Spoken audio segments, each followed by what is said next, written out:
Hello again.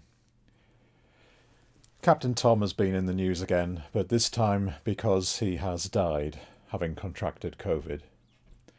You'll remember that he came to prominence for his sponsored walk leading up to his 100th birthday, raising money for NHS charities. Yesterday on the radio, Matt Hancock, the Health Secretary, paid tribute to Captain Tom and said that he had seen that the NHS was under pressure and decided to do his bit. But surely if doing his bit meant raising money, then what Captain Tom saw was not just that the NHS was under pressure, but also that it was underfunded. Odd how the Health Secretary decided not to put it that way. Hancock also praised him for his British attitudes, as part of which he listed modesty. Captain Tom was indeed an impressive person, but strange that this should be the line from a government which seems obsessed with telling us that everything they're doing is world-beating. There's a well-established view in studies of societies that suggests that Western societies tend towards more individualism, whereas Eastern societies tend towards a more collective feel. And actually the NHS is probably the nearest we get in British society to a move away from individualism. In a private healthcare system, you pay for your insurance, or if you're in a comfortable enough position you don't have to because your employer does, or you have to depend on charity. In an NHS system, the idea is that you don't need to depend on charity. We all pay a fair share through tax, and those of us who need it benefit from it. It's not some magical thing. It was a determined, deliberate and hard-fought policy decision after the Second World War. And it's become embedded in us as something special. Captain Tom was indeed an inspiring individual.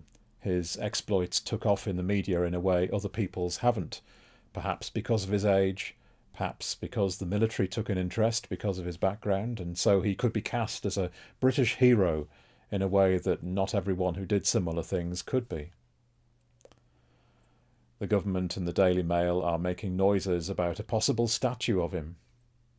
And so we're back to the literal putting of people on pedestals. We've made it all about an individual again. Our national reaction often seems to be to focus on the individual. Put up a statue, give him a knighthood. But sometimes the issues are not so much about individuals, but about the ways we have decided to run our society.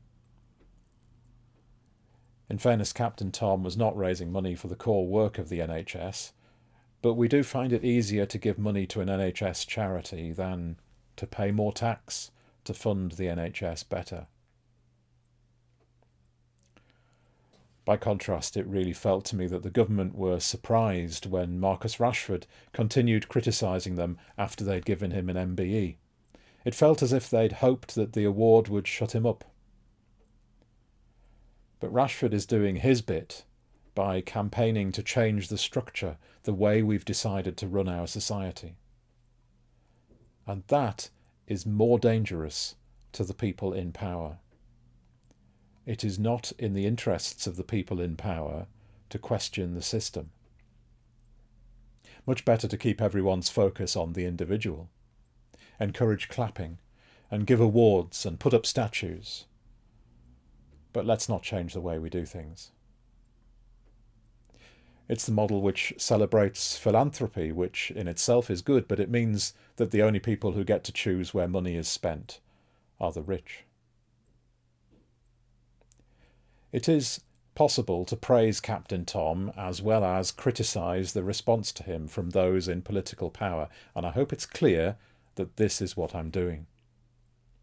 It's possible to read all this as a serious questioning of how the NHS is being run by those who are in power, those who, after all, can stick the initials NHS on the front of test and trace and give the running of it without any scrutiny to a private company run by someone who just happens to be married to the government's own anti-corruption champion.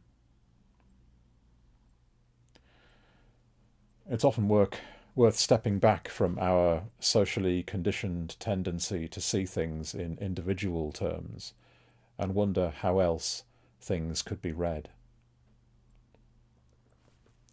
I imagine most of you listening to this will be familiar with many stories from the Bible. If so, remember that story known as the widow's mite. Pause for a moment to remember what that story is about. I'll remind you by reading from Mark chapter 12. Jesus sat down opposite the treasury and watched the crowd putting money into the treasury. Many rich people put in large sums. A poor widow came and put in 2 small copper coins which are worth a penny.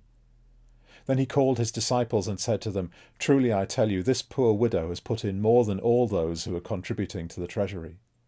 For all of them have contributed out of their abundance. But she, out of her poverty, has put in everything she had, all she had to live on." So what's it about? I'm guessing you may be thinking that it's Jesus praising this woman's astonishing generosity, and we get told the story in order to inspire our own generosity. Well, yes, but, or rather, yes, and. Here's the context, the few verses immediately before those I've just read. As he taught, he said, "Beware of the scribes who like to walk around in long robes and to be greeted with respect in the marketplaces and to have the best seats in the synagogues and places of honour at banquets. They devour widows' houses and for the sake of appearance say long prayers. They will receive the greater condemnation." They devour widows' houses. It's about oppression of the poor.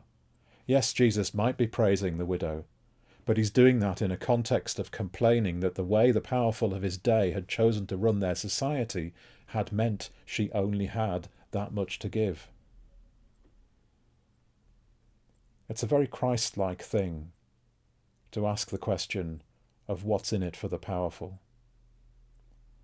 and to look behind the sin of an individual or the good deeds of an individual to the sin or the justice in the way that our society is run. God bless. See you soon.